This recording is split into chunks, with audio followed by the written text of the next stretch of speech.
Selamat datang di channel YouTube Lorong Kelam Stories. Bayang-bayang di ruang guru. Kisah nyata horor dari dunia pendidikan. Di tengah gemuruh dunia pendidikan yang seharusnya menjadi mercusuar pencerahan, terkadang tersimpan kisah-kisah kelam yang merangkak di balik tembok-tembok sekolah. Seperti dedaunan yang berguguran di musim kemarau, cerita ini mengisahkan bagaimana dendam dan sakit hati dapat menumbuhkan benih-benih kegelapan yang tak pernah terbayangkan sebelumnya. Ibu Kartini Saridewi, seorang perempuan berusia 53 tahun dengan rambut yang mulai beruban di pelipis, telah mengabdikan hidupnya selama hampir 3 dekade di SMA Kota Malang. Sosoknya yang tegap dengan tinggi badan sekitar 165 cm, berkulit sawo matang, dan mata yang selalu memancarkan kehangatan, menjadikannya figur yang sangat disegani dan dihormati oleh seluruh sivitas akademika sekolah tersebut. Sebagai guru senior bidang studi bahasa Indonesia, Bu Kartini dikenal sebagai sosok yang tidak hanya cerdas secara akademik, tetapi juga memiliki kebijaksanaan hidup yang mendalam. Pengalamannya yang telah melewati berbagai generasi siswa membuatnya memahami betul seluk-beluk dunia pendidikan, mulai dari perubahan kurikulum yang silih berganti, dinamika hubungan antar guru, hingga psikologi siswa yang terus berkembang seiring dengan perkembangan zaman. Ruang kerjanya di lantai 2 gedung sekolah selalu tertata rapi dengan deretan buku-buku sastra klasik dan modern yang menghiasi rak kayu jati tua. Beberapa piala penghargaan dari berbagai lomba yang pernah diikuti murid-muridnya terpajang dengan bangga di sudut ruangan, dan sebuah meja kerja yang selalu bersih dengan tumpukan kertas ulangan yang siap untuk dikoreksi. Di dinding ruangan tergantung foto-foto kenangan bersama siswa-siswa angkatan terdahulu yang kini telah berhasil meraih cita-cita mereka di berbagai bidang kehidupan. Bu Kartini memiliki metode pengajaran yang unik dan menarik. Dia tidak hanya mengajarkan teori-teori bahasa dan sastra secara kaku, tetapi selalu mengaitkannya dengan kehidupan sehari-hari dan nilai-nilai moral yang mendalam. Cara bicaranya yang tenang namun tegas, disertai dengan senyuman yang tulus, membuat setiap siswa merasa nyaman dan termotivasi untuk belajar. Tidak heran jika hampir setiap tahun, siswa-siswa yang diajarnya selalu meraih prestasi gemilang dalam berbagai kompetisi bahasa dan sastra tingkat regional maupun nasional. Kehidupan pribadinya juga terbilang harmonis, meskipun belum dikaruniai anak, namun hubungannya dengan suami yang berprofesi sebagai dokter di rumah sakit umum daerah terjalin dengan sangat baik. Mereka tinggal di sebuah rumah sederhana namun asri di daerah Sawo Jajar, dengan halaman yang dipenuhi tanaman hias dan beberapa pohon buah-buahan yang selalu dirawat dengan penuh kasih sayang. Dalam pergaulan sehari-hari di lingkungan sekolah, Bu Kartini dikenal sebagai sosok yang sangat peduli terhadap sesama rekan kerja, terutama guru-guru junior yang baru mulai berkarir. Dia selalu dengan sabar membimbing mereka, berbagi pengalaman, dan memberikan saran-saran konstruktif untuk mengembangkan kemampuan mengajar. Sikap keibuan yang dimilikinya membuat banyak guru muda merasa nyaman untuk berkonsultasi tentang berbagai permasalahan, baik yang berkaitan dengan pekerjaan maupun kehidupan pribadi. Namun, di balik segala kehebatan dan kearifan yang dimilikinya, Bu Kartini juga memiliki prinsip yang sangat kuat dalam menjalankan profesinya. Dia tidak pernah mentolerir ketidakjujuran, kelalaian yang berulang, atau sikap yang dapat merugikan dunia pendidikan. Ketegasannya dalam menegakkan aturan dan standar kualitas pendidikan terkadang membuat beberapa orang merasa tidak nyaman, terutama mereka yang memiliki etos kerja yang kurang baik atau cenderung mencari jalan pintas dalam menjalankan tugas. Fitri Handayani, seorang perempuan berusia 28 tahun dengan postur tubuh yang tinggi semampai sekitar 168 cm, berkulit putih bersih, dan memiliki rambut panjang yang selalu ditata rapi, adalah guru muda bidang studi bahasa Inggris yang baru saja bergabung di SMA negeri tersebut sekitar 2 tahun yang lalu. Penampilannya yang selalu modis dengan pakaian-pakaian bermerek dan aksesoris yang menarik membuat banyak orang, terutama siswa, terpesona dengan gayanya yang modern dan trendy. Latar belakang pendidikannya terbilang cukup baik, lulusan universitas negeri ternama dengan IPK yang memuaskan, ditambah dengan kemampuan berbahasa Inggris yang fasih karena pernah mengikuti program pertukaran pelajar ke luar negeri selama 1 semester. Kemampuan komunikasinya yang baik dan kepribadiannya yang outgoing membuat dia dengan cepat dapat beradaptasi dengan lingkungan kerja yang baru. Namun, di balik penampilan yang menarik dan kemampuan akademik yang tidak dapat diragukan, Fitri menyimpan sifat-sifat yang kurang terpuji yang tidak mudah terlihat oleh orang lain. Dia memiliki ambisi yang sangat besar untuk meraih posisi dan pengakuan yang tinggi dalam waktu yang singkat, tanpa mau melalui proses pembelajaran dan pembinaan yang semestinya dilalui oleh seorang guru pemula. Kedatangannya di sekolah ini sebenarnya didorong oleh keinginan untuk segera mendapatkan jabatan struktural atau setidaknya pengakuan sebagai guru teladan, bukan semata-mata karena panggilan hati untuk mendidik. Dia seringkali merasa bahwa kemampuan dan pengetahuannya sudah cukup untuk mendapatkan posisi yang lebih tinggi, sehingga dia menganggap proses pembimbingan yang diberikan oleh guru-guru senior sebagai hal yang tidak perlu dan hanya membuang-buang waktu. Dalam berinteraksi dengan siswa, Fitri memang menunjukkan antusiasme yang tinggi dan menggunakan metode-metode pengajaran yang modern dan menarik.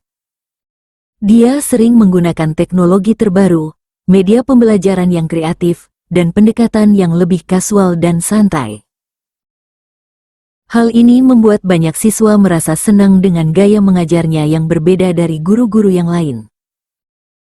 Namun, di sisi lain, dia kurang memahami aspek-aspek mendalam dari dunia pendidikan, seperti pembentukan karakter siswa, pemahaman psikologi perkembangan remaja, dan pentingnya konsistensi dalam menerapkan aturan dan disiplin. Hubungannya dengan rekan-rekan sesama guru junior terbilang cukup baik, bahkan dia sering menjadi pusat perhatian dalam berbagai acara informal karena kepribadiannya yang ceria dan humoris. Namun, sikapnya terhadap guru-guru senior, terutama Bu Kartini, mulai menunjukkan tanda-tanda ketidaknyamanan dan resistensi yang semakin lama semakin jelas terlihat. Fitri merasa bahwa cara-cara lama yang diterapkan oleh Bu Kartini sudah tidak relevan dengan perkembangan zaman dan cenderung menghambat inovasi dalam dunia pendidikan.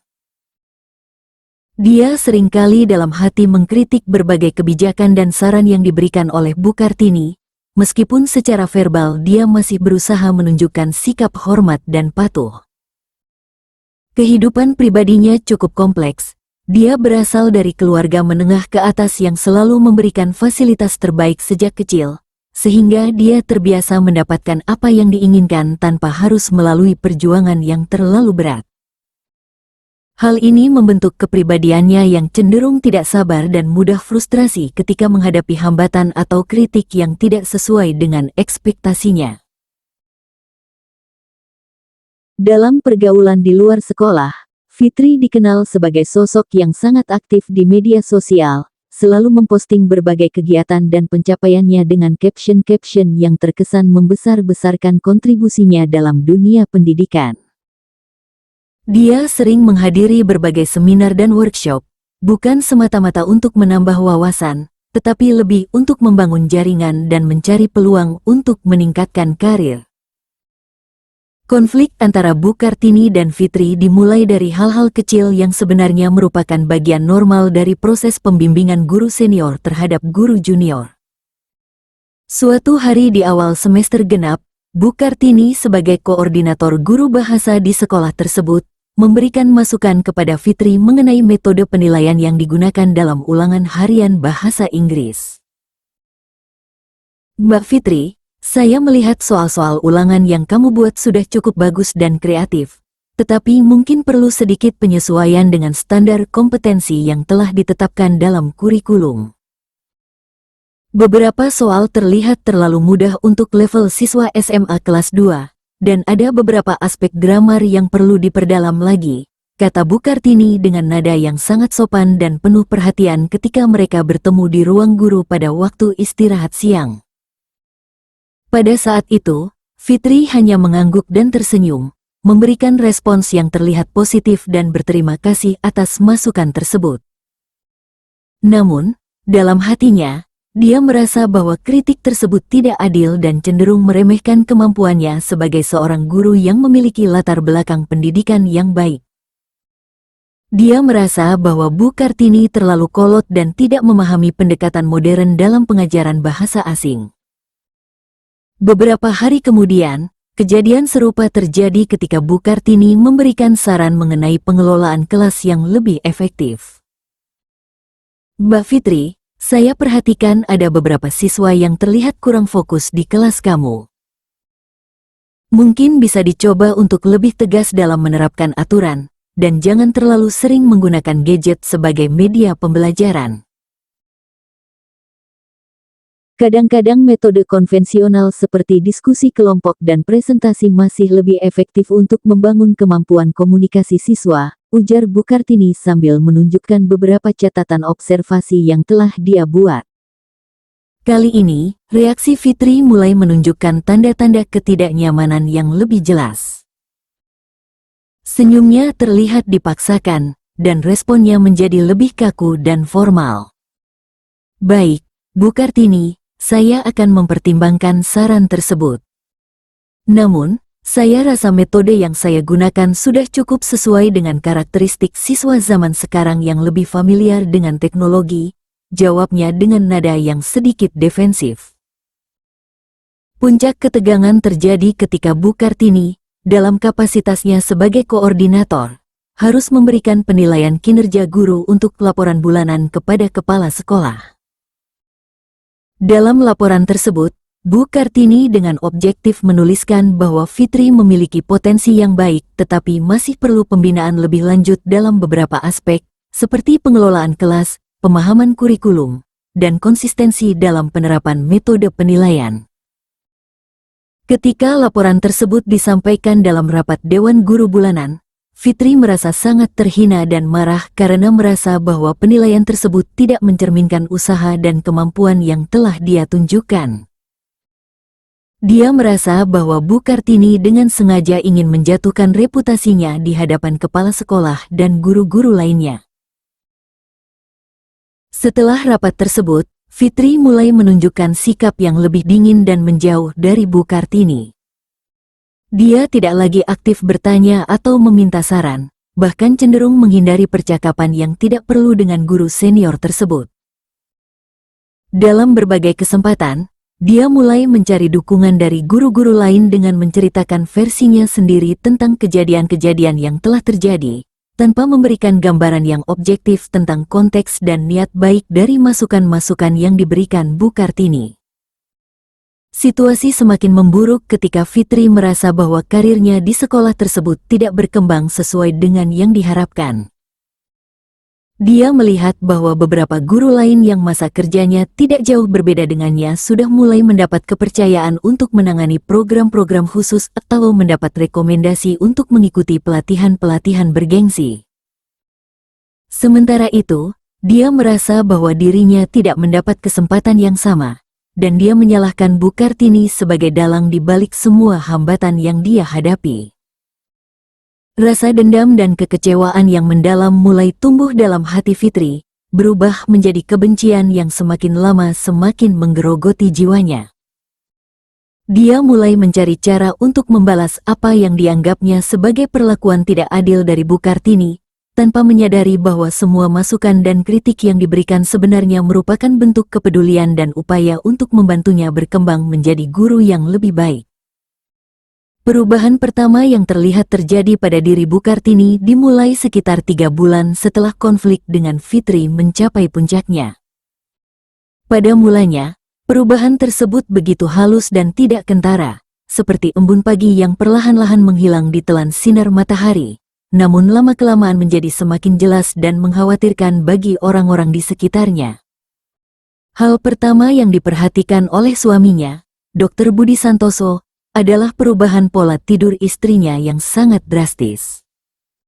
Bu Kartini yang biasanya memiliki tidur yang sangat nyenyak dan teratur, tiba-tiba menjadi sering terbangun di tengah malam dengan ekspresi wajah yang ketakutan dan tubuh yang berkeringat dingin. Dia sering mengeluh tentang mimpi-mimpi buruk yang sangat jelas dan menakutkan, di mana dia merasa dikejar-kejar oleh sosok-sosok berwajah menyeramkan atau terjebak dalam situasi-situasi yang mengancam nyawanya. "Mas, saya mimpi aneh lagi tadi malam. Ada seseorang yang terus mengikuti saya di sekolah, tapi wajahnya tidak terlihat jelas. Rasanya seperti ada yang ingin menyakiti saya," cerita Bu Kartini kepada suaminya sambil memegang dadanya yang masih berdebar kencang karena efek dari mimpi buruk tersebut. Dokter Budi, sebagai seorang dokter, awalnya menganggap hal tersebut sebagai gejala stres atau kelelahan akibat beban kerja yang berat. Dia menyarankan agar istrinya lebih banyak beristirahat dan mengurangi aktivitas yang terlalu melelahkan. Namun, kondisi Bu Kartini bukannya membaik, malah semakin memburuk dari hari ke hari. Di sekolah, perubahan pada diri Bu Kartini juga mulai terlihat jelas. Guru yang biasanya selalu tampil segar dan bersemangat dalam mengajar, kini sering terlihat pucat dan lesu. Matanya yang dulu selalu memancarkan kehangatan dan antusiasme, kini tampak sayu dan sering menatap kosong ke arah tertentu, seolah-olah sedang melihat sesuatu yang tidak tampak oleh orang lain. Kemampuan konsentrasinya dalam mengajar juga mulai terganggu. Beberapa kali dia lupa dengan materi yang seharusnya diajarkan, atau tiba-tiba berhenti di tengah-tengah penjelasan karena merasa ada yang mengganggunya. Siswa-siswa mulai merasa bingung dan khawatir melihat perubahan drastis pada guru favorit mereka tersebut. "Bu Kartini, hari ini kenapa kelihatan tidak enak badan? Apakah ibu sakit?" tanya salah seorang siswa dengan nada yang penuh perhatian ketika melihat gurunya tampak sangat lelah dan tidak fokus saat mengajar. "Tidak apa-apa, Nak. Ibu hanya sedikit lelah saja." "Kalian tetap belajar dengan baik ya," jawab Bu Kartini sambil berusaha tersenyum, meskipun senyuman tersebut terlihat sangat dipaksakan dan tidak dapat menyembunyikan kegelisahan yang ada di hatinya. Namun, hal yang paling mengkhawatirkan adalah mulai munculnya kejadian-kejadian aneh yang dialami Bu Kartini, baik di rumah maupun di sekolah. Dia sering mendengar suara-suara bisikan yang tidak jelas sumbernya, merasa ada yang mengikutinya ketika sedang berjalan sendiri, atau melihat bayangan-bayangan hitam yang bergerak di sudut matanya. Suatu sore, ketika Bu Kartini sedang bekerja lembur di ruang guru untuk menyelesaikan laporan evaluasi pembelajaran, dia tiba-tiba merasa ada yang menatapnya dari arah jendela. Ketika dia menoleh, tidak ada siapa-siapa di sana, tetapi perasaan tidak nyaman dan takut terus menyelimutinya. Dia merasa seperti ada energi negatif yang sangat kuat mengelilinginya, membuat udara di sekitarnya terasa berat dan mencekam. "Astaghfirullahalazim, kenapa rasanya ada yang tidak beres ya?" gumam Bu Kartini sambil membaca ayat-ayat suci Al-Quran untuk menenangkan hatinya yang gelisah. Di rumah, kejadian-kejadian serupa juga sering terjadi. Barang-barang yang sudah dia letakkan di tempat tertentu tiba-tiba berpindah ke tempat lain tanpa ada yang memindahkannya. Lampu-lampu di rumah sering mati dan hidup sendiri tanpa sebab yang jelas.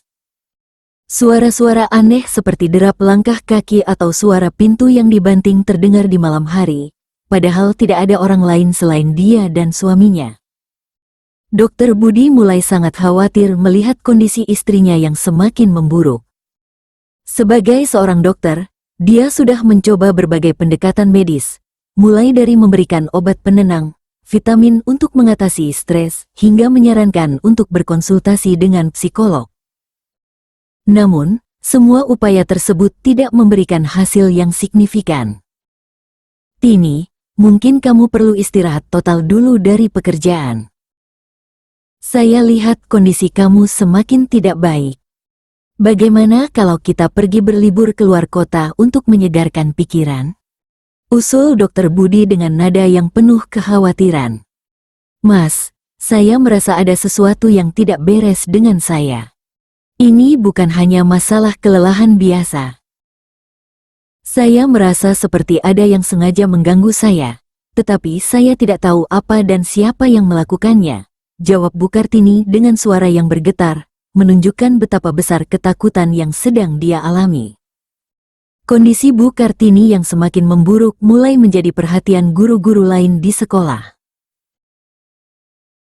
Mereka yang sudah bertahun-tahun bekerja sama dengan Bu Kartini merasakan bahwa ada sesuatu yang sangat tidak normal terjadi pada rekan mereka tersebut. Beberapa guru senior bahkan mulai mencurigai bahwa ada faktor-faktor di luar masalah medis yang menyebabkan kondisi Bu Kartini menjadi seperti itu. Sementara Bu Kartini tengah berjuang melawan gangguan-gangguan aneh yang semakin hari semakin parah, Fitri justru menunjukkan perubahan yang sangat kontras. Jika sebelumnya dia masih berusaha menyembunyikan rasa tidak sukanya terhadap Bu Kartini, kini dia mulai menunjukkan kepuasan yang tersirat ketika melihat kondisi guru senior tersebut yang semakin memburuk. Dalam berbagai kesempatan, baik secara langsung maupun tidak langsung, Fitri mulai menyebarkan rumor dan spekulasi tentang kondisi Bu Kartini.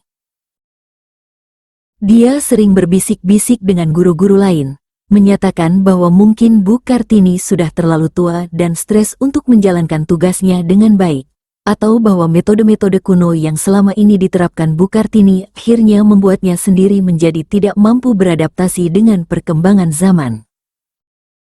Saya sudah menduga dari dulu bahwa Bu Kartini itu terlalu keras kepala dan tidak mau menerima perubahan. Sekarang lihat sendiri. Dia jadi stres sendiri karena tidak bisa mengikuti perkembangan dunia pendidikan yang semakin modern, kata Fitri kepada beberapa guru muda lainnya dengan nada yang terkesan simpati, padahal sebenarnya dia merasa senang melihat penderitaan yang dialami Bu Kartini. Namun, yang tidak disadari oleh orang-orang di sekitarnya adalah bahwa Fitri telah melakukan sesuatu yang jauh lebih gelap dan berbahaya dari sekedar menyebarkan rumor atau gosip biasa. Dorongan dendam dan rasa sakit hati yang sudah mengendap terlalu lama dalam hatinya, ditambah dengan ambisi yang tidak terkendali untuk menyingkirkan Bu Kartini dari posisinya, telah mendorongnya untuk melakukan tindakan yang tidak akan pernah terbayangkan sebelumnya. Sekitar 2 bulan sebelum gejala-gejala aneh mulai muncul pada diri Bu Kartini, Fitri telah melakukan kontak dengan seseorang yang dikenal memiliki kemampuan dalam hal-hal yang berhubungan dengan ilmu hitam dan praktik-praktik supranatural. Melalui salah seorang temannya yang bekerja di daerah lain, dia mendapat informasi tentang seorang praktisi ilmu hitam yang tinggal di daerah terpencil di lereng Gunung Arjuno. Pada suatu akhir pekan, dengan dalih akan mengunjungi keluarga di luar kota, Fitri pergi sendirian ke tempat tersebut. Perjalanan yang ditempuhnya penuh dengan keraguan dan ketakutan, tetapi rasa dendam yang membara dalam hatinya lebih kuat dari segala kekhawatiran yang ada. Dia bertekad untuk melakukan apa saja yang diperlukan untuk menyingkirkan Bu Kartini dari kehidupannya. Orang yang dikunjunginya adalah seorang laki-laki tua berusia sekitar 60-an, berkulit gelap, dan memiliki mata yang tajam dan menusuk. Rumahnya yang sederhana terletak di tengah-tengah kebun yang rimbun, jauh dari pemukiman penduduk. Suasana di sekitar rumah tersebut terasa sangat mencekam dan dipenuhi dengan aura-aura negatif yang membuat siapa saja yang berkunjung merasa tidak nyaman. Jadi, kamu ingin menyingkirkan seseorang yang menghalangi jalan karirmu? Tanya laki-laki tua tersebut dengan suara yang serak dan mata yang menatap tajam ke arah Fitri. Ya, Pak. Saya sudah tidak tahan lagi dengan perlakuan dia.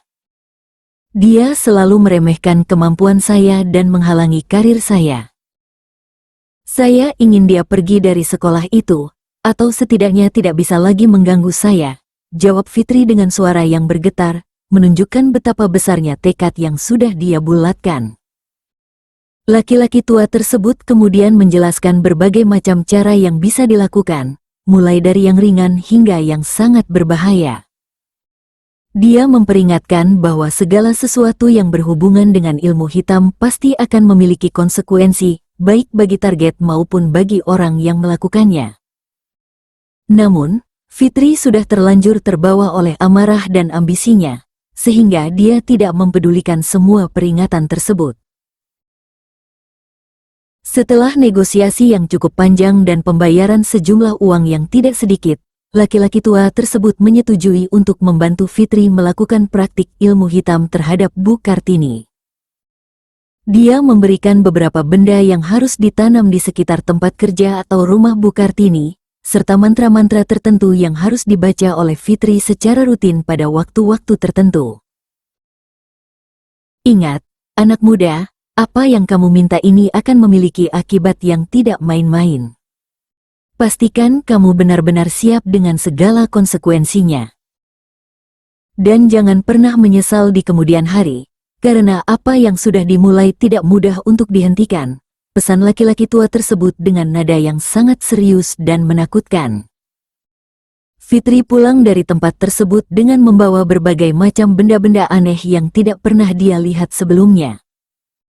Hatinya bercampur antara perasaan lega karena akhirnya menemukan cara untuk membalas dendam, tetapi di sisi lain juga dipenuhi dengan ketakutan dan keraguan tentang apa yang akan terjadi selanjutnya. Dalam beberapa hari setelah kunjungan tersebut, Fitri mulai melaksanakan instruksi-instruksi yang diberikan kepadanya. Dia menanam beberapa benda di pot-pot tanaman yang ada di sekitar ruang guru, meletakkan beberapa benda kecil di laci meja Bu Kartini, dan secara rutin membaca mantra-mantra yang diajarkan kepadanya pada waktu-waktu tertentu, terutama pada malam hari ketika suasana sepi dan gelap. Proses tersebut dilakukan dengan sangat hati-hati dan rahasia, sehingga tidak ada seorang pun yang mengetahui atau mencurigai apa yang sedang dilakukan oleh Fitri. Dia berharap bahwa dalam waktu yang tidak terlalu lama, Bu Kartini akan mengalami gangguan-gangguan yang membuatnya tidak nyaman dan akhirnya memutuskan untuk pindah dari sekolah tersebut atau setidaknya tidak lagi campur tangan dalam urusan karirnya.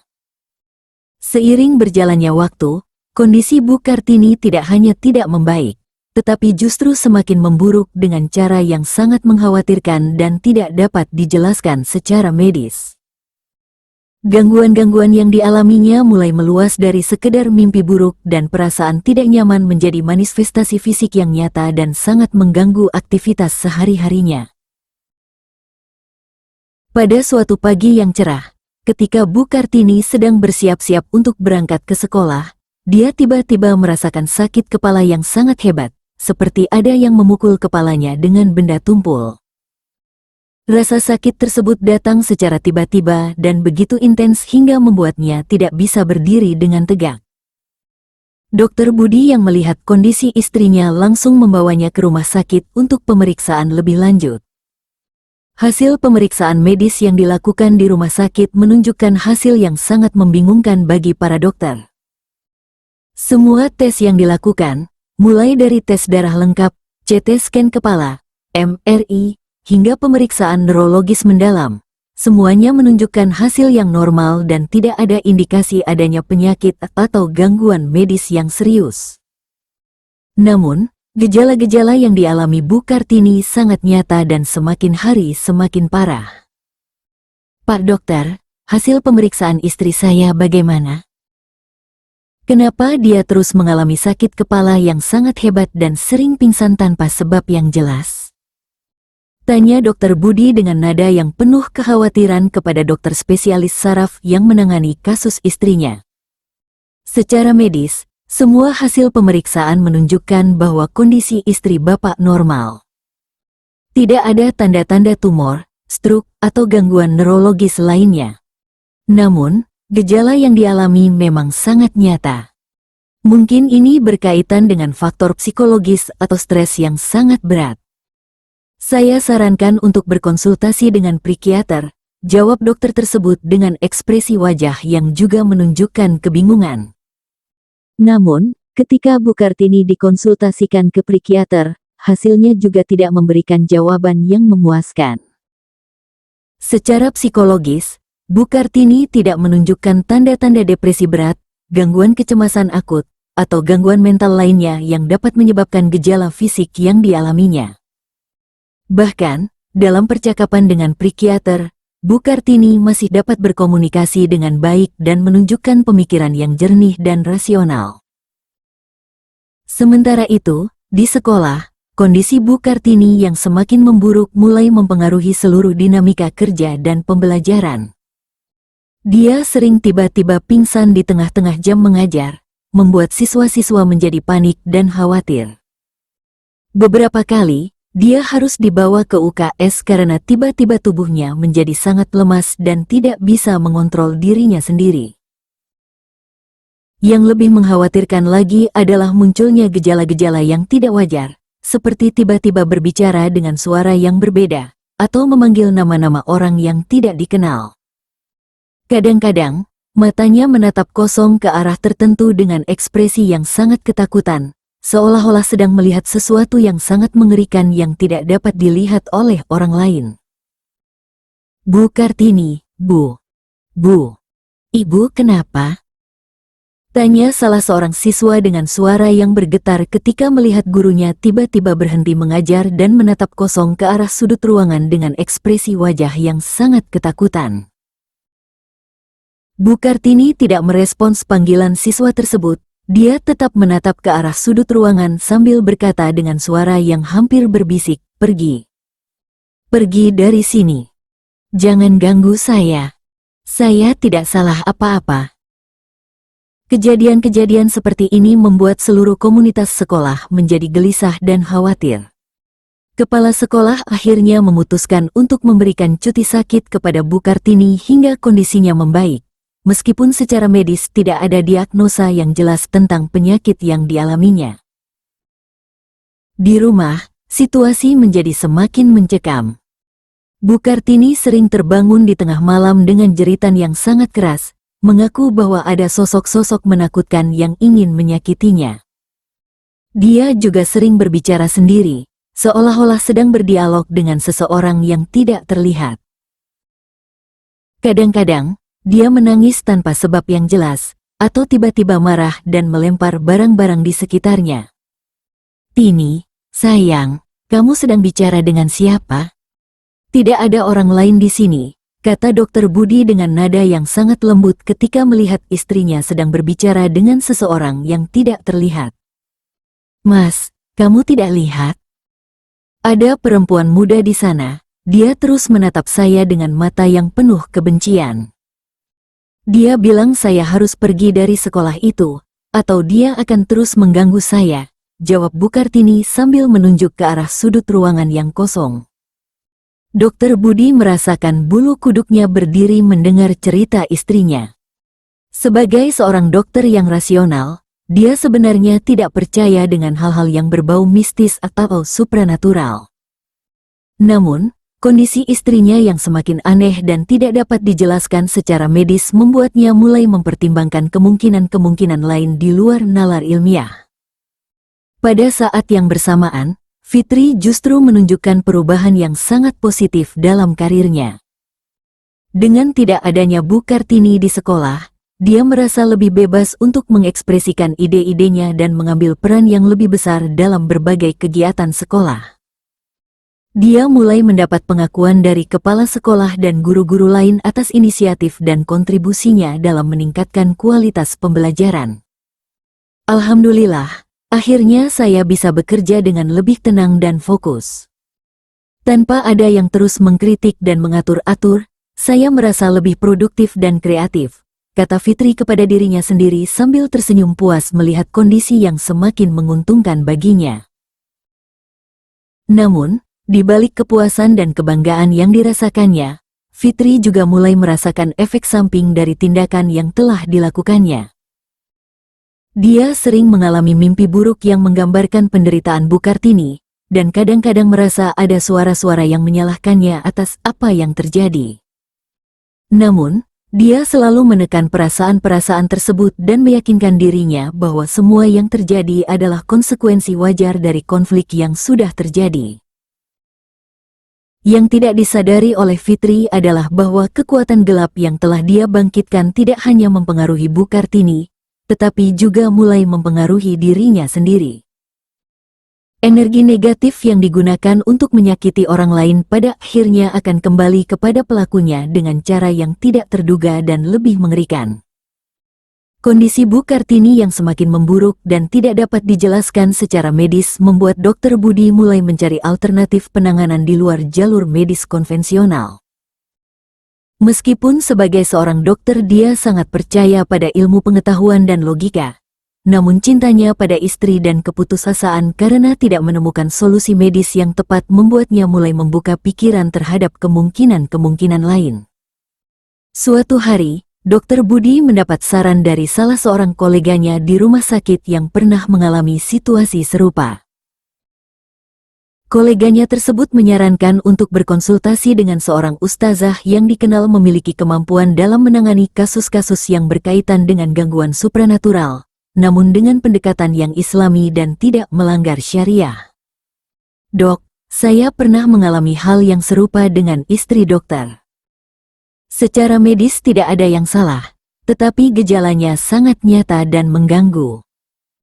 Akhirnya saya coba konsultasi dengan Ustazah Nur Hidayah di daerah Singosari. Beliau tidak melakukan hal-hal yang aneh-aneh, hanya memberikan bimbingan doa dan amalan islami. Alhamdulillah, kondisi istri saya membaik, cerita koleganya dengan nada yang sangat yakin. Setelah melalui pertimbangan yang cukup panjang dan diskusi dengan Bu Kartini, akhirnya mereka memutuskan untuk menemui Ustazah Nur Hidayah tersebut. Ustazah Nur Hidayah adalah seorang perempuan berusia sekitar 50-an tahun, berpakaian sangat sederhana, dan memiliki aura kesalehan yang sangat kuat. Beliau dikenal sebagai sosok yang sangat alim dan memiliki kemampuan khusus dalam membantu orang-orang yang mengalami gangguan spiritual. Ketika bertemu dengan Ustazah Nur Hidayah, Bu Kartini langsung merasakan ketenangan yang tidak pernah dia rasakan dalam beberapa bulan terakhir.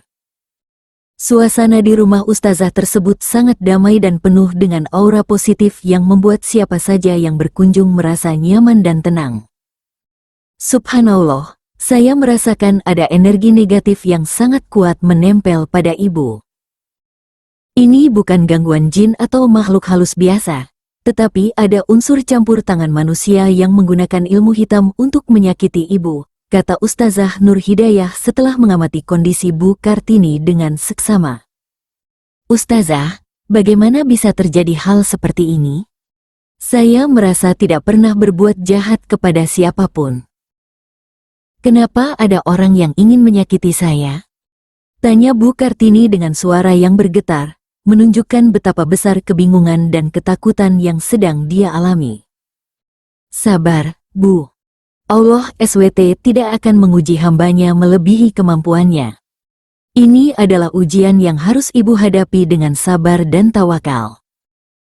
Yang penting sekarang adalah ibu harus memperkuat iman dan takwa, serta melakukan amalan-amalan yang dapat melindungi diri dari gangguan-gangguan seperti ini, jawab Ustazah Nur Hidayah dengan nada yang sangat tenang dan menenangkan.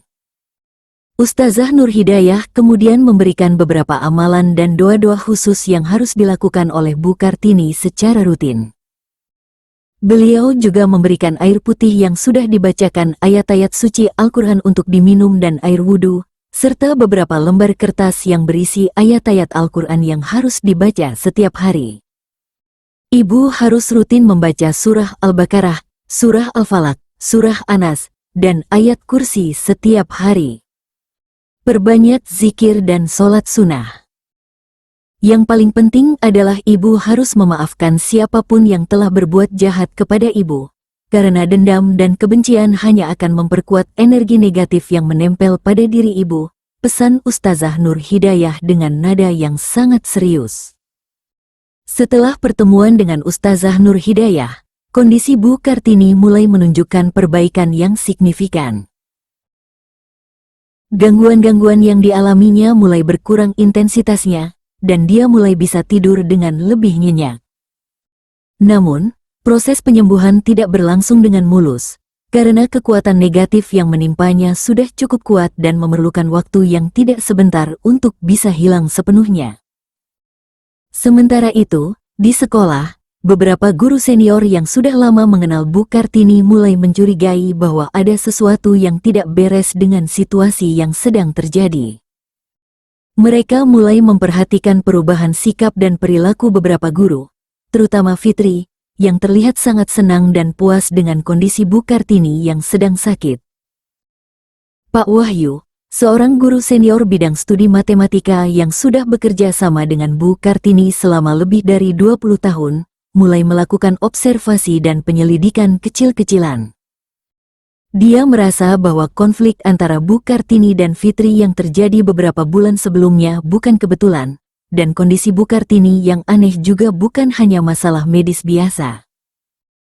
Saya merasa ada yang tidak beres dengan kejadian ini. Bu Kartini adalah orang yang sangat baik dan tidak pernah punya masalah kesehatan yang serius. Tiba-tiba saja dia mengalami gangguan yang sangat aneh dan tidak bisa dijelaskan secara medis. Sementara itu, Mbak Fitri yang dulu selalu konflik dengan Bu Kartini, sekarang justru terlihat sangat senang dan puas, kata Pak Wahyu kepada istrinya ketika sedang membicarakan situasi di sekolah. Pak Wahyu mulai melakukan pendekatan kepada beberapa guru lain untuk mencari informasi lebih lanjut tentang hubungan antara Bu Kartini dan Fitri. Dia juga mulai memperhatikan tingkah laku Fitri lebih seksama, terutama ketika nama Bu Kartini disinggung dalam pembicaraan. Investigasi yang dilakukan oleh Pak Wahyu dan beberapa guru senior lainnya mulai membuahkan hasil ketika mereka menemukan beberapa petunjuk yang mengarah pada kemungkinan adanya tindakan yang tidak wajar yang dilakukan oleh Fitri. Petunjuk pertama datang dari Bu Sari, seorang guru yang bertugas sebagai penjaga ruang guru dan sering bekerja hingga larut malam. Pak Wahyu, saya ingin cerita sesuatu yang mungkin penting. Beberapa kali saya melihat Mbak Fitri masih di sekolah sampai malam, padahal tidak ada kegiatan khusus. Dia sering berada di sekitar meja Bu Kartini, dan saya merasa ada yang aneh dengan sikapnya. Seperti sedang melakukan sesuatu secara diam-diam, cerita Bu Sari dengan nada yang hati-hati dan penuh kekhawatiran. Memangnya dia melakukan apa di sana, Bu? Tanya Pak Wahyu dengan nada yang sangat serius. Saya tidak tahu pasti, Pak. Tapi saya pernah melihat dia membawa kantong plastik kecil dan seperti meletakkan sesuatu di sekitar meja Bu Kartini. Waktu saya tanya, dia bilang sedang membereskan berkas-berkas. Tapi rasanya ada yang tidak beres dengan alasannya, jawab Bu Sari sambil menunjukkan ekspresi wajah yang menunjukkan kecurigaan. Informasi dari Bu Sari kemudian diperkuat oleh kesaksian Mas Joko, petugas kebersihan sekolah yang sering bekerja di malam hari.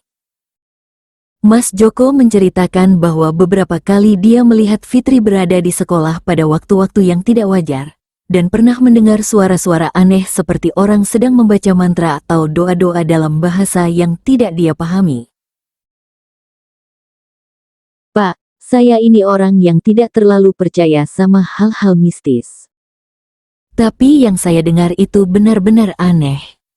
Suaranya seperti orang sedang baca mantra, tapi bahasanya tidak seperti bahasa Arab atau Jawa. Dan itu terjadi beberapa kali, selalu tengah malam ketika sekolah sepi, cerita Mas Joko dengan nada yang menunjukkan ketakutan dan keraguan. Pak Wahyu mulai menyusun puzzle dari informasi-informasi yang dia kumpulkan. Dia mulai menghubungkan antara konflik yang terjadi antara Bu Kartini dan Fitri, waktu-waktu munculnya gejala aneh pada Bu Kartini, dan perilaku mencurigakan yang ditunjukkan oleh Fitri. Meskipun masih belum memiliki bukti yang konkret, namun semua petunjuk mengarah pada kesimpulan yang sangat mengkhawatirkan. Untuk memastikan dugaannya, Pak Wahyu memutuskan untuk melakukan observasi langsung. Dia mulai sering berada di sekolah hingga larut malam dengan dalih menyelesaikan pekerjaan administrasi. Pada suatu malam, dugaannya terbukti ketika dia melihat Fitri masuk ke ruang guru pada pukul 23 waktu Indonesia Barat, padahal seharusnya tidak ada kegiatan di sekolah pada waktu tersebut. Dengan sangat hati-hati, Pak Wahyu mengamati apa yang dilakukan oleh Fitri dari jarak yang cukup jauh. Dia melihat Fitri membawa beberapa benda kecil dan meletakkannya di sekitar meja Bu Kartini, kemudian dia duduk di dekat meja tersebut sambil membaca sesuatu dari selembar kertas dengan suara yang sangat pelan. Ya Allah, ternyata benar dugaan saya. Mbak Fitri memang melakukan sesuatu yang tidak wajar kepada Bu Kartini, gumam Pak Wahyu dalam hati sambil berusaha merekam apa yang sedang terjadi dengan kamera ponselnya. Setelah mendapatkan bukti visual, Pak Wahyu segera menghubungi Dr. Budi untuk menyampaikan temuannya. Dr. Budi yang mendengar laporan tersebut merasa sangat marah dan kecewa. Tetapi di sisi lain juga merasa lega karena akhirnya misteri di balik penyakit aneh istrinya mulai terbongkar. Pak Wahyu, terima kasih banyak atas informasi ini. Saya sudah menduga bahwa ada faktor lain di balik penyakit istri saya. Sekarang saya akan membawa bukti ini kepada ustazah yang sedang membantu proses pembersihan spiritual untuk istri saya, kata Dr. Budi dengan nada yang penuh dengan kelegaan dan kemarahan. Ketika Dr. Budi menyampaikan temuan tersebut kepada Ustazah Nur Hidayah, beliau tidak terlihat terkejut. Dengan pengalaman yang sudah sangat luas dalam menangani kasus-kasus serupa, Ustazah Nur Hidayah sudah menduga bahwa ada keterlibatan manusia dalam gangguan yang dialami Bu Kartini. Subhanallah, memang sudah saya duga dari awal bahwa ini bukan gangguan biasa. Ada campur tangan manusia yang menggunakan ilmu hitam.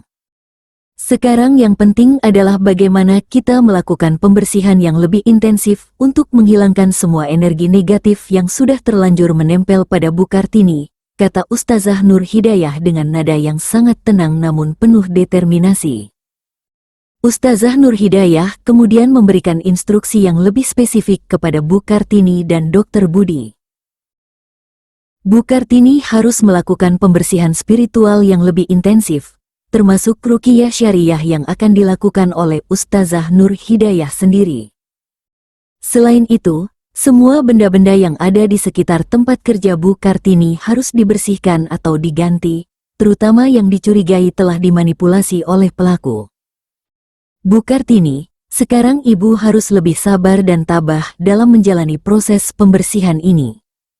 Insya Allah, dengan izin Allah SWT, semua gangguan ini akan hilang. Yang penting adalah Ibu harus tetap menjaga sholat 5 waktu, rutin membaca Al-Quran, dan selalu dalam keadaan suci, pesan Ustazah Nur Hidayah dengan nada yang sangat lembut namun penuh keyakinan.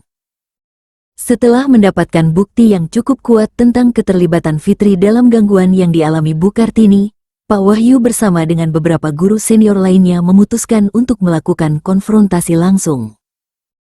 Mereka merasa bahwa tindakan yang dilakukan oleh Fitri sudah sangat keterlaluan dan merugikan tidak hanya Bu Kartini, tetapi juga seluruh komunitas sekolah. Konfrontasi tersebut dilakukan pada suatu sore hari di ruang guru ketika Fitri sedang menyelesaikan pekerjaannya. Pak Wahyu, Bu Sari, dan Pak Darmawan, wakil kepala sekolah, mendatangi Fitri dengan membawa bukti-bukti yang telah mereka kumpulkan. Mbak Fitri, kami perlu bicara dengan kamu tentang sesuatu yang sangat serius. Kami sudah mengamati dan mengumpulkan bukti tentang apa yang telah kamu lakukan kepada Bu Kartini, kata Pak Wahyu dengan nada yang sangat serius dan tegas. Mendengar pernyataan tersebut, wajah Fitri langsung berubah pucat. Dia mencoba untuk tetap tenang dan mengontrol ekspresi wajahnya, tetapi mata dan gerak-geriknya menunjukkan bahwa dia merasa sangat ketakutan dan panik.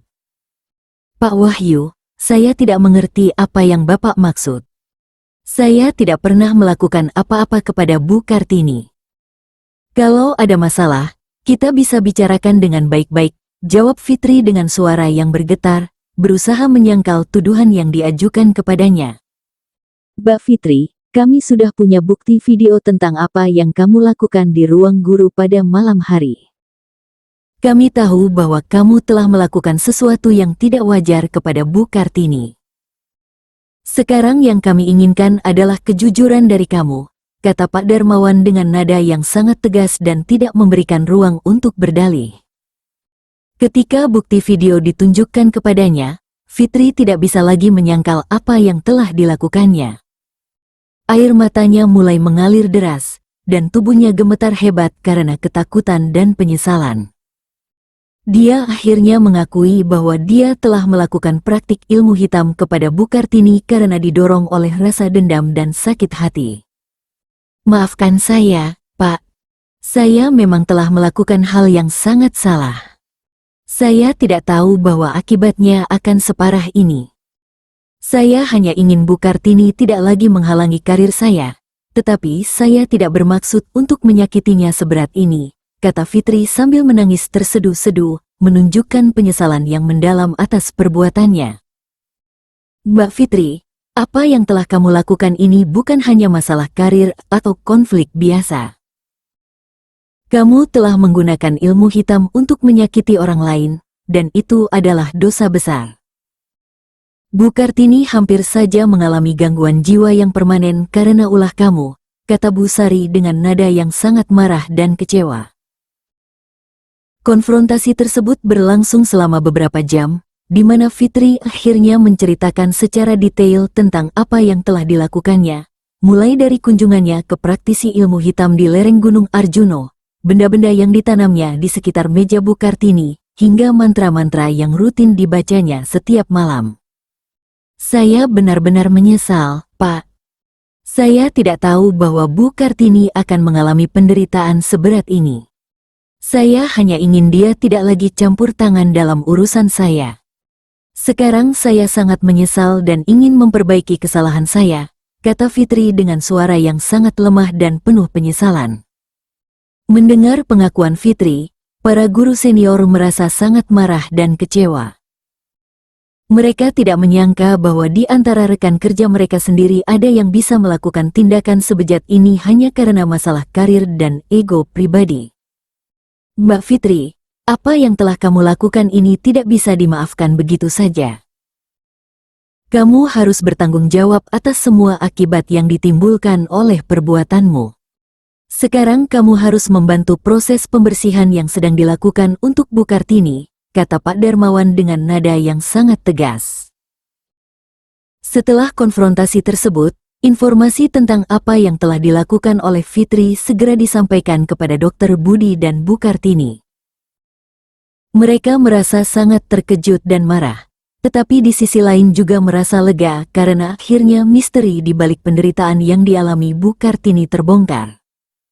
Subhanallah, saya tidak menyangka bahwa Fitri bisa berbuat sekejam ini. Padahal saya selama ini sudah menganggapnya seperti adik sendiri dan selalu berusaha membantu dia dalam mengembangkan karirnya, kata Bu Kartini dengan nada yang sangat sedih dan kecewa. Dr. Budi merasa sangat marah dan ingin menghukum Fitri dengan tegas. Namun, Bu Kartini yang memiliki hati yang sangat mulia justru lebih memilih untuk memaafkan dan membantu Fitri dalam memperbaiki kesalahannya. Mas, saya tahu kamu sangat marah. Saya juga merasa sangat sakit hati. Tetapi, sebagai seorang Muslim, saya harus memaafkan dia. Yang penting sekarang adalah bagaimana kita bisa menyelesaikan masalah ini dengan cara yang baik dan tidak merugikan siapapun, kata Bu Kartini dengan nada yang menunjukkan kearifan dan kebijaksanaan yang luar biasa. Setelah kebenaran terungkap, langkah selanjutnya yang harus dilakukan adalah proses pembersihan menyeluruh untuk menghilangkan semua energi negatif yang telah menempel pada Bu Kartini dan lingkungan kerjanya. Ustazah Nur Hidayah memberikan arahan yang sangat jelas tentang langkah-langkah yang harus dilakukan, baik oleh Bu Kartini sebagai korban maupun oleh Fitri sebagai pelaku. Sekarang yang paling penting adalah kita harus melakukan pembersihan secara menyeluruh. Bu Kartini harus menjalani ruqyah syariah yang lebih intensif, sementara Mbak Fitri harus bertobat dengan sungguh-sungguh dan membantu proses pembersihan ini, kata Ustazah Nur Hidayah ketika mereka semua berkumpul di rumah beliau. Fitri yang sudah sangat menyesal dan ketakutan dengan akibat dari perbuatannya, dengan sangat tulus menyatakan kesediaannya untuk melakukan apa saja yang diperlukan untuk memperbaiki kesalahannya. Ustazah, saya bersedia melakukan apa saja untuk memperbaiki kesalahan saya. Saya sangat menyesal telah berbuat kejam kepada Bu Kartini. Saya siap menanggung semua konsekuensi dari perbuatan saya, kata Fitri sambil menangis dan bersujud di hadapan Ustazah Nur Hidayah. Ustazah Nur Hidayah kemudian menjelaskan bahwa dalam Islam, dosa yang telah dilakukan kepada sesama manusia tidak akan diampuni oleh Allah SWT kecuali jika orang yang dirugikan sudah memaafkan. Oleh karena itu, hal yang paling penting adalah Fitri harus meminta maaf secara tulus kepada Bu Kartini dan berusaha memperbaiki semua kerusakan yang telah ditimbulkan. Mbak Fitri, pertama-tama kamu harus meminta maaf kepada Bu Kartini dengan sungguh-sungguh. Kemudian, kamu harus menghilangkan semua benda-benda yang telah kamu tanam di sekitar tempat kerja Bu Kartini. Setelah itu, kamu harus bertobat dengan sungguh-sungguh dan berjanji tidak akan mengulangi perbuatan seperti ini lagi, kata Ustazah Nur Hidayah dengan nada yang sangat serius. Proses pembersihan dimulai dengan ritual tobat yang dilakukan oleh Fitri di hadapan Bu Kartini, Dr. Budi, dan Ustazah Nur Hidayah. Fitri dengan sangat tulus meminta maaf kepada Bu Kartini atas semua penderitaan yang telah ditimbulkannya. Bu Kartini, saya memohon maaf yang sebesar-besarnya atas semua kejahatan yang telah saya lakukan kepada Ibu. Saya tahu bahwa perbuatan saya sangat keji dan tidak dapat dimaafkan. Ibu telah berbuat baik kepada saya, tetapi saya malah membalas kebaikan Ibu dengan kejahatan. Saya mohon, maafkan saya Bu. Saya berjanji akan melakukan apa saja untuk memperbaiki kesalahan saya, kata Fitri sambil bersujud di kaki Bu Kartini dengan air mata yang mengalir deras. Bu Kartini yang melihat penyesalan tulus Fitri merasa sangat terharu. Meskipun hatinya masih sangat sakit karena penderitaan yang telah dialaminya, tetapi sebagai seorang muslim yang taat, dia memilih untuk memaafkan dengan ikhlas. Fitri, saya memaafkan kamu. Tetapi ingat, maaf saya ini bukan berarti perbuatan kamu tidak salah. Kamu harus bertobat dengan sungguh-sungguh kepada Allah SWT dan berjanji tidak akan mengulangi perbuatan seperti ini kepada siapapun, kata Bu Kartini sambil mengusap kepala Fitri dengan tangan yang bergetar karena menahan emosi. Setelah proses permintaan maaf selesai, langkah selanjutnya adalah pembersihan fisik terhadap semua benda-benda yang telah ditanam oleh Fitri di sekitar tempat kerja Bu Kartini. Dengan dipandu oleh Ustazah Nur Hidayah, mereka semua pergi ke sekolah untuk melakukan pembersihan menyeluruh. Fitri dengan sangat detail menunjukkan semua tempat di mana dia telah meletakkan benda-benda yang berkaitan dengan praktik ilmu hitam yang dilakukannya. Ada beberapa benda kecil yang tersembunyi di pot-pot tanaman, ada yang ditempelkan di bawah meja kerja Bu Kartini, dan ada juga yang disembunyikan di dalam laci-laci. Ustazah, ini semua tempat di mana saya meletakkan benda-benda itu. Saya sangat menyesal telah melakukan hal ini di tempat yang seharusnya suci dan penuh dengan kebaikan seperti sekolah, kata Fitri sambil menunjukkan satu persatu lokasi di mana dia telah melakukan tindakan kejinya. Ustazah Nur Hidayah dengan sangat hati-hati mengambil semua benda-benda tersebut sambil membaca ayat-ayat suci Al-Quran. Beliau menjelaskan bahwa benda-benda tersebut sudah terkontaminasi dengan energi negatif yang sangat kuat, sehingga harus ditangani dengan cara yang khusus agar tidak membahayakan orang lain. Benda-benda ini harus dibakar dengan cara yang khusus sambil dibacakan ayat-ayat Al-Quran. Asapnya tidak boleh dihirup oleh siapapun, dan abunya harus dikubur di tempat yang jauh dari pemukiman manusia, kata Ustazah Nur Hidayah sambil mengemas semua benda tersebut dalam kantong khusus. Setelah proses pembersihan benda-benda selesai, Ustazah Nur Hidayah melakukan pembersihan spiritual terhadap seluruh ruang kerja Bu Kartini. Beliau membacakan ayat-ayat suci Al-Quran, khususnya surah Al-Baqarah, ayat kursi, dan surah-surah pendek yang memiliki kekuatan spiritual untuk mengusir energi negatif. Allahu la ilaha illa huwa al-hayyul qayyum, la ta'khuzuhu sinatun wa la naum.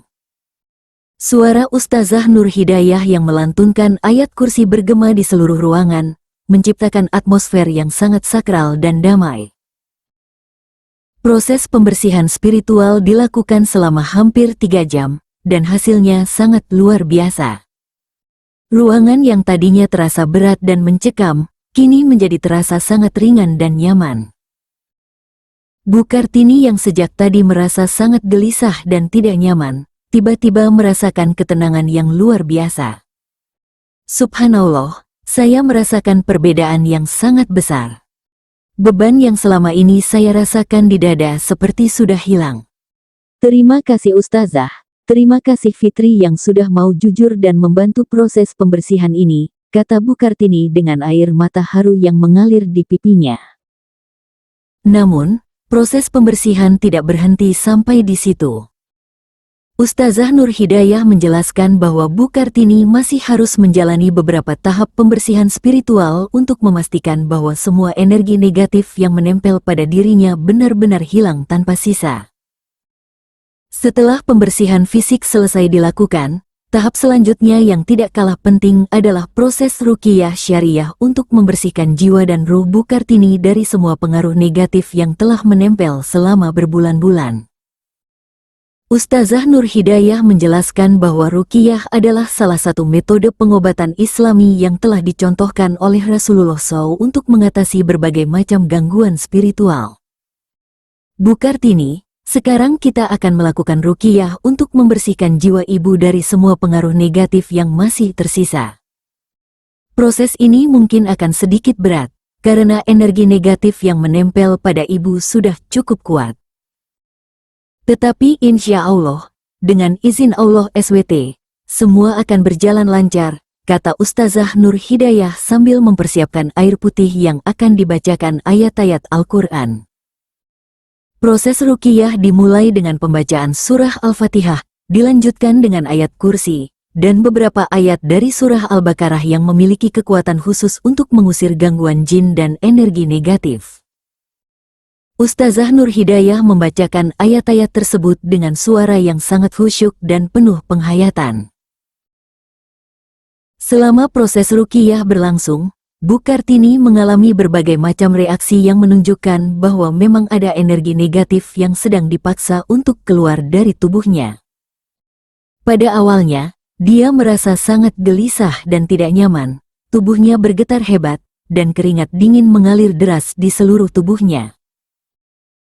La haula wala quwata illa billahil aliyil azim, Bu Kartini bergumam sambil berusaha menahan rasa sakit yang luar biasa di seluruh tubuhnya, seolah-olah ada sesuatu yang sedang berusaha keluar dari dalam dirinya. Ustazah Nur Hidayah terus melanjutkan pembacaan ayat-ayat suci sambil sesekali memberikan semangat dan dukungan kepada Bu Kartini. Beliau menjelaskan bahwa reaksi yang dialami Bu Kartini adalah hal yang normal dalam proses ruqyah, dan menunjukkan bahwa energi negatif sedang dipaksa untuk keluar. Sabar Bu, ini tandanya proses pembersihan sedang berjalan. Energi negatif yang selama ini mengganggu ibu sedang dipaksa keluar. Tetap baca istighfar dan zikir, jangan biarkan pikiran ibu kosong, kata Ustazah Nur Hidayah sambil terus melanjutkan pembacaan ayat-ayat suci. Setelah sekitar 2 jam proses ruqyah, kondisi Bu Kartini mulai menunjukkan perubahan yang sangat positif. Tubuhnya yang tadi bergetar hebat mulai tenang, keringat dingin berhenti mengalir, dan ekspresi wajahnya yang tadi menunjukkan kesakitan berubah menjadi damai dan tenang. Alhamdulillahirobbil alamin, saya merasakan tubuh saya sudah jauh lebih ringan. Beban yang selama ini menghimpit dada saya sudah hilang. Terima kasih Ustazah, saya merasa seperti terlahir kembali, kata Bu Kartini dengan suara yang sudah kembali normal dan mata yang bersinar cerah. Ustazah Nur Hidayah kemudian memberikan beberapa botol air putih yang sudah dibacakan ayat-ayat Al-Quran untuk diminum oleh Bu Kartini secara rutin selama beberapa hari ke depan. Beliau juga memberikan beberapa amalan tambahan yang harus dilakukan Bu Kartini untuk menjaga agar dirinya tetap terlindungi dari gangguan-gangguan serupa di masa mendatang. Bu Kartini, air ini harus diminum 3 kali sehari, pagi, siang, dan malam sebelum tidur. Ibu juga harus rutin membaca surah Al-Baqarah minimal 3 hari sekali, dan jangan pernah meninggalkan sholat 5 waktu. Yang paling penting adalah ibu harus selalu bersih dari hadas besar dan kecil, pesan Ustazah Nur Hidayah dengan nada yang sangat serius. Sementara itu, Fitri yang menyaksikan seluruh proses ruqyah merasa sangat terguncang dan menyesal melihat betapa besar penderitaan yang telah ditimbulkan oleh perbuatannya. Dia menangis terseduh-seduh dan terus meminta maaf kepada Bu Kartini dan kepada Allah SWT atas dosa besar yang telah dilakukannya. Ya Allah, ampunilah dosa-dosa saya. Saya benar-benar menyesal telah berbuat kejam kepada Bu Kartini. Saya tidak akan pernah mengulangi perbuatan seperti ini lagi, kata Fitri sambil bersujud dan menangis dengan sangat menyesal. Ustazah Nur Hidayah kemudian memberikan nasihat dan bimbingan kepada Fitri tentang bagaimana cara bertobat yang benar dan menghapus dosa-dosa yang telah dilakukannya. Beliau menjelaskan bahwa dalam Islam, pintu tobat selalu terbuka bagi siapa saja yang benar-benar menyesal dan bertekad untuk tidak mengulangi kesalahannya. Mbak Fitri, Allah SWT Maha Pengampun. Selama kamu bertobat dengan sungguh-sungguh dan tidak mengulangi perbuatan seperti ini lagi, insya Allah dosa-dosa kamu akan diampuni. Tetapi kamu harus melakukan beberapa amalan sebagai bentuk penebusan dosa, kata Ustazah Nur Hidayah dengan nada yang penuh kasih sayang namun tetap tegas. Setelah proses pembersihan spiritual selesai dilakukan dan kondisi Bu Kartini mulai membaik secara signifikan, saatnya untuk membahas tentang konsekuensi yang harus ditanggung oleh Fitri atas perbuatan yang telah dilakukannya. Meskipun Bu Kartini sudah memaafkannya, namun secara sosial dan profesional, tindakan yang dilakukan Fitri tidak bisa dibiarkan begitu saja tanpa ada tindak lanjut yang tepat. Kepala Sekolah, Bapak Drs. Soeharto, M.Pd. Setelah mendengar laporan lengkap tentang kejadian ini dari Pak Wahyu dan guru-guru senior lainnya, merasa sangat terkejut dan kecewa. Sebagai pemimpin institusi pendidikan, dia merasa bahwa tindakan yang dilakukan oleh Fitri telah sangat mencoreng nama baik sekolah dan dunia pendidikan secara umum. Saya sangat terkejut dan kecewa dengan apa yang telah dilakukan oleh Mbak Fitri. Sebagai seorang guru, dia seharusnya menjadi teladan bagi siswa-siswa, bukan malah melakukan tindakan yang sangat tidak terpuji seperti ini. Saya harus mengambil tindakan tegas untuk menjaga marwah institusi ini, kata kepala sekolah dengan nada yang sangat serius ketika mengadakan rapat darurat dengan semua guru senior. Dalam rapat tersebut, diputuskan bahwa Fitri akan diberikan sanksi berupa pemecatan dengan tidak hormat dari jabatannya sebagai guru di SMA tersebut.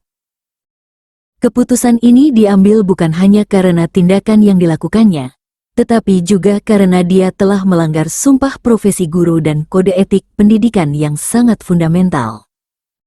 Mbak Fitri, setelah melalui pertimbangan yang matang, kami memutuskan untuk memberhentikan saudara dari jabatan sebagai guru di sekolah ini. Tindakan yang saudara lakukan telah sangat melanggar kode etik profesi guru dan mencoreng nama baik institusi pendidikan, kata kepala sekolah ketika menyampaikan keputusan sanksi kepada Fitri. Fitri menerima sanksi tersebut dengan penuh penyesalan dan tidak berusaha untuk membela diri atau meminta keringanan. Dia menyadari sepenuhnya bahwa apa yang telah dilakukannya memang pantas mendapat hukuman yang berat. Bapak Kepala Sekolah, saya menerima keputusan ini dengan ikhlas. Saya tahu bahwa perbuatan saya sangat tidak pantas untuk seorang guru. Saya minta maaf kepada seluruh sivitas akademika sekolah ini atas kejadian yang telah saya timbulkan, kata Fitri sambil membungkukkan badan dengan sangat dalam sebagai tanda penyesalan. Namun, hukuman sosial dan profesional bukanlah satu-satunya konsekuensi yang harus ditanggung oleh Fitri. Yang lebih berat lagi adalah konsekuensi spiritual yang harus dia hadapi sebagai akibat dari perbuatannya menggunakan ilmu hitam. Ustazah Nur Hidayah menjelaskan bahwa energi negatif yang telah dia gunakan untuk menyakiti orang lain akan kembali kepada dirinya dengan cara yang tidak terduga. Mbak Fitri, Kamu harus siap menghadapi konsekuensi spiritual dari perbuatan yang telah kamu lakukan. Energi negatif yang kamu gunakan untuk menyakiti Bu Kartini akan kembali kepada dirimu dengan kekuatan yang berlipat ganda.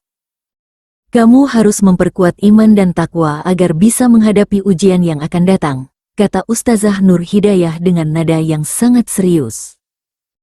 Benar saja, tidak lama setelah kebenaran terungkap, Fitri mulai mengalami berbagai macam gangguan dan masalah dalam hidupnya. Kesehatannya mulai menurun drastis, dia sering mengalami sakit kepala yang sangat hebat, susah tidur, dan mengalami depresi yang cukup berat.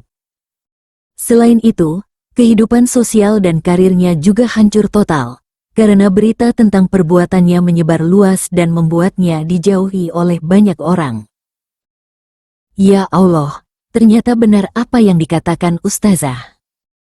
Sekarang saya merasakan sendiri betapa beratnya akibat dari perbuatan jahat yang telah saya lakukan. Saya benar-benar menyesal dan ingin memperbaiki hidup saya, kata Fitri kepada ibunya sambil menangis, ketika kondisinya sudah sangat terpuruk. Melihat penderitaan yang dialami Fitri, Bu Kartini yang memiliki hati yang sangat mulia justru merasa kasihan dan ingin membantu. Meskipun dia adalah korban dari perbuatan Fitri, tetapi sebagai seorang muslim yang taat, dia tidak ingin melihat orang lain menderita, bahkan orang yang telah berbuat jahat kepadanya. Mas, saya merasa kasihan melihat kondisi Fitri sekarang. Bagaimana kalau kita bantu dia untuk mengatasi masalahnya? Mungkin dia bisa ikut program pembersihan spiritual seperti yang saya jalani, kata Bu Kartini kepada suaminya dengan nada yang penuh kasih sayang. Dokter Budi awalnya merasa keberatan dengan usulan istrinya, karena dia masih merasa marah dengan apa yang telah dilakukan Fitri. Namun, melihat ketulusan dan kemuliaan hati istrinya, akhirnya dia setuju untuk membantu Fitri mengatasi masalah yang sedang dihadapinya. Baiklah, Tini. Kalau itu memang keinginan kamu, saya akan membantu. Tetapi dia harus benar-benar bertobat dan berkomitmen untuk tidak mengulangi perbuatan seperti itu lagi, kata Dokter Budi dengan nada yang masih sedikit ragu tetapi akhirnya luluh melihat ketulusan istrinya. Dengan bantuan Bu Kartini dan Dokter Budi, Fitri kemudian menjalani program pembersihan spiritual yang sama seperti yang dijalani Bu Kartini.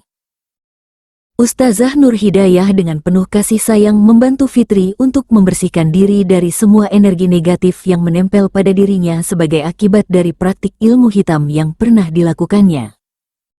Proses pembersihan spiritual yang dijalani Fitri ternyata jauh lebih berat dan menyakitkan dibandingkan dengan yang dialami Bu Kartini. Hal ini terjadi karena Fitri tidak hanya menjadi korban dari energi negatif, tetapi juga sebagai pelaku yang telah menggunakan kekuatan gelap untuk menyakiti orang lain. Energi negatif yang kembali kepadanya memiliki kekuatan yang berlipat ganda dan lebih sulit untuk dihilangkan. Mbak Fitri, proses pembersihan yang akan kamu jalani ini akan sangat berat, karena kamu tidak hanya terkena dampak dari energi negatif, tetapi juga terlibat langsung dalam praktik ilmu hitam. Kamu harus sangat sabar dan tabah dalam menjalaninya, kata Ustazah Nur Hidayah sebelum memulai proses ruqyah untuk Fitri. Selama proses ruqyah berlangsung, Fitri mengalami penderitaan yang luar biasa. Tubuhnya bergetar hebat, dia mengeluarkan jeritan-jeritan kesakitan, dan kadang-kadang kehilangan kesadaran karena tidak kuat menahan rasa sakit yang luar biasa. Proses ini berlangsung selama beberapa hari dengan intensitas yang sangat tinggi. Astagfirullah, astagfirullah, la ilaha illallah. Fitri terus mengucapkan kalimat-kalimat tauhid dan istighfar sambil menahan rasa sakit yang luar biasa di seluruh tubuhnya. Bu Kartini yang menyaksikan penderitaan Fitri merasa sangat terharu dan semakin yakin bahwa keputusannya untuk memaafkan dan membantu Fitri adalah keputusan yang benar. Dia terus memberikan dukungan moral dan spiritual kepada Fitri selama proses pembersihan berlangsung. Fitri, sabar ya nak. Ini semua adalah proses pembersihan yang harus kamu jalani. Insya Allah, Setelah ini kamu akan menjadi pribadi yang jauh lebih baik dan tidak akan pernah terjerumus ke dalam hal-hal yang seperti ini lagi, kata Bu Kartini sambil memegang tangan Fitri yang bergetar hebat. Setelah melalui proses yang sangat panjang dan menyakitkan, akhirnya energi negatif yang menempel pada diri Fitri berhasil dibersihkan secara total. Kondisinya mulai membaik secara bertahap, dan yang paling penting adalah perubahan sikap dan kepribadiannya yang sangat drastis. Fitri yang sebelumnya sombong, ambisius, dan tidak menghargai orang lain, kini berubah menjadi pribadi yang sangat rendah hati, penuh penyesalan, dan sangat menghargai setiap kebaikan yang diberikan orang lain kepadanya. Pengalaman pahit yang dialaminya telah mengubahnya menjadi pribadi yang jauh lebih bijaksana dan berempati. Bu Kartini, saya tidak akan pernah bisa membalas semua kebaikan yang telah Ibu berikan kepada saya. Padahal saya telah berbuat jahat kepada Ibu, tetapi Ibu malah membantu saya ketika saya dalam kesulitan. Saya belajar banyak hal tentang kemuliaan akhlak dari Ibu, kata Fitri dengan air mata yang mengalir deras menunjukkan penyesalan dan rasa terima kasih yang mendalam. Perubahan yang terjadi pada diri Fitri juga terlihat dari cara dia menjalani kehidupan sehari-hari setelah proses pembersihan selesai. Dia menjadi sangat rajin beribadah, rutin membaca Al-Quran, sering mengikuti pengajian, dan aktif dalam kegiatan-kegiatan sosial untuk membantu orang-orang yang membutuhkan. Meskipun karirnya sebagai guru sudah berakhir, Fitri tidak berputus asa. Dia mulai membuka les privat untuk anak-anak dari keluarga kurang mampu dengan tarif yang sangat murah, bahkan sering memberikan les gratis bagi yang benar-benar tidak mampu membayar. Dia menganggap hal ini sebagai salah satu bentuk penebusan dosa atas kesalahan yang pernah dilakukannya. Saya ingin mengabdikan sisa hidup saya untuk membantu orang lain, terutama dalam bidang pendidikan.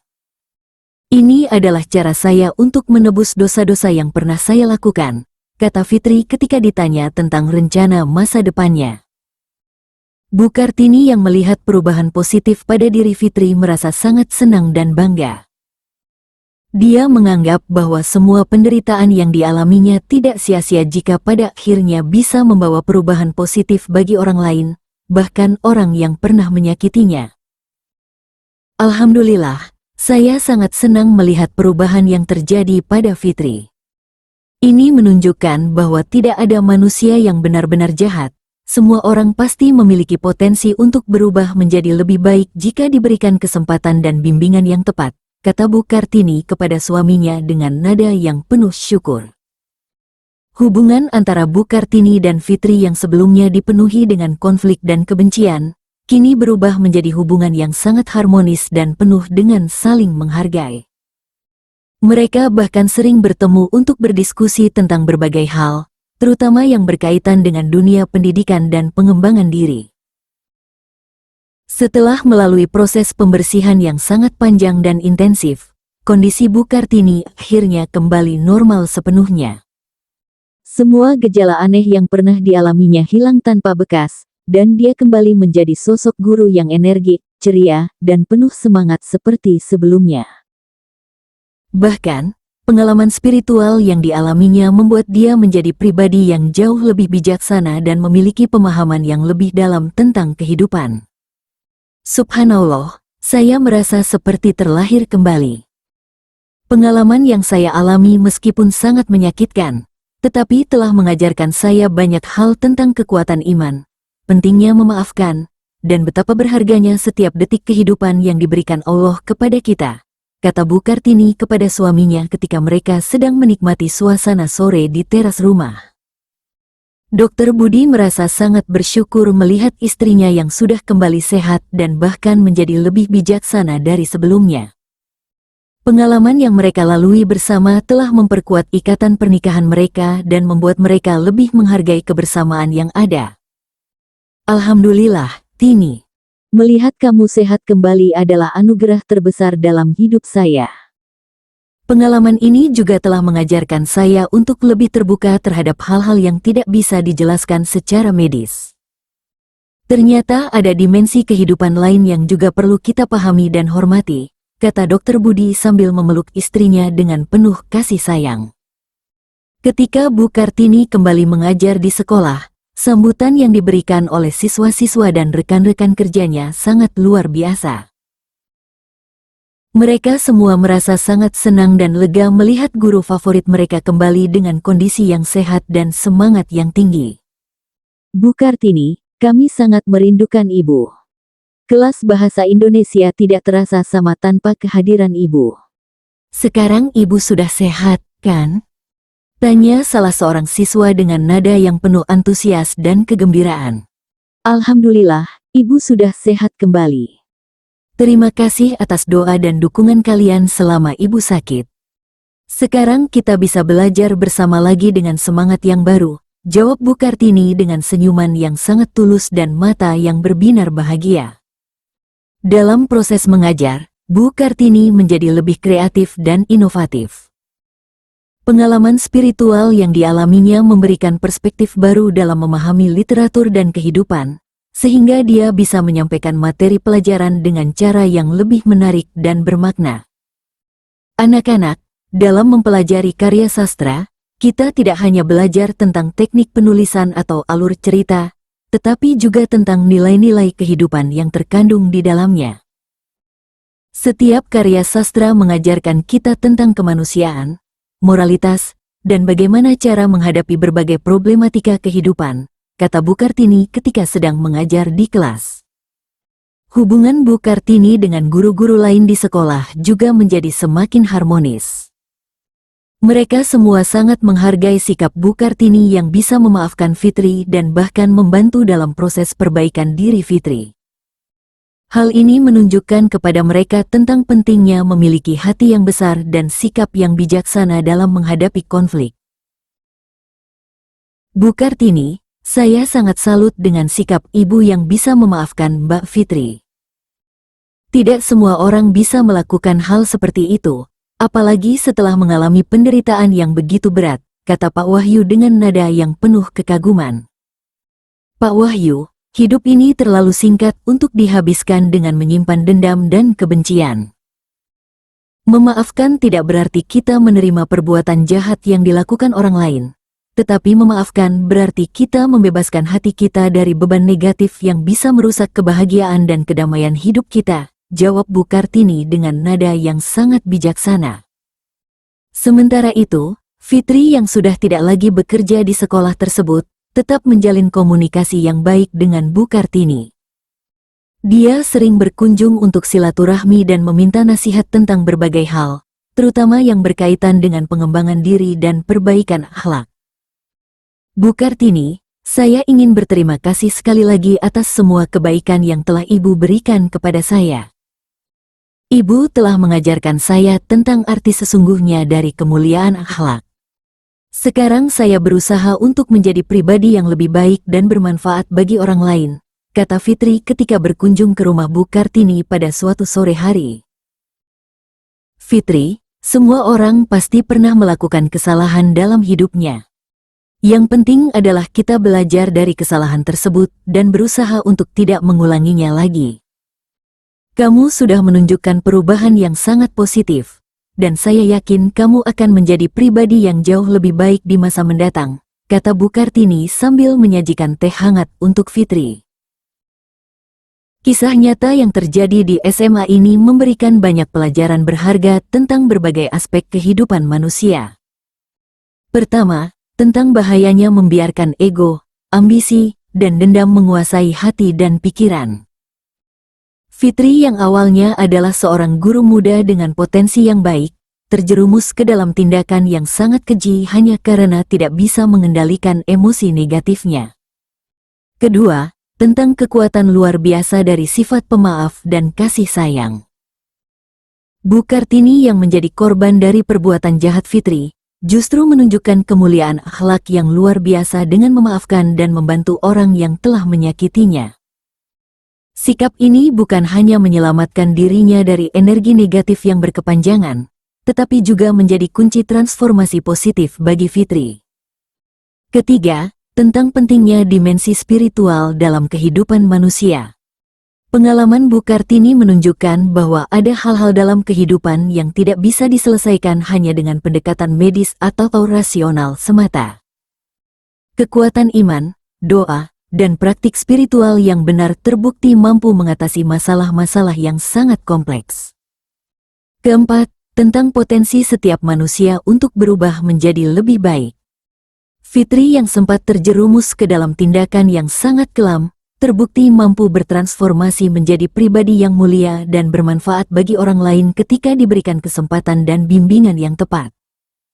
Kelima, tentang pentingnya komunitas yang solid dalam menghadapi berbagai masalah. Dukungan dari guru-guru senior, keluarga, dan masyarakat terbukti sangat penting dalam proses penyelesaian masalah dan pemulihan yang dialami Bu Kartini. Kisah ini juga mengingatkan kita semua bahwa dalam dunia pendidikan, yang seharusnya menjadi tempat untuk menanamkan nilai-nilai kebaikan dan kebijaksanaan, ternyata juga bisa menjadi tempat berkembangnya konflik dan permasalahan yang kompleks.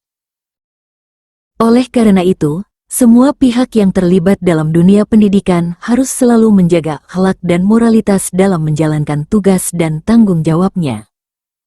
Sebagai penutup, kisah Bu Kartini dan Fitri mengajarkan kepada kita bahwa tidak ada ujian yang sia-sia dalam hidup ini. Setiap penderitaan dan kesulitan yang kita alami pasti memiliki hikmah dan pelajaran yang berharga, asalkan kita mau menghadapinya dengan sabar, iman yang kuat, dan hati yang terbuka untuk belajar dan berubah menjadi lebih baik.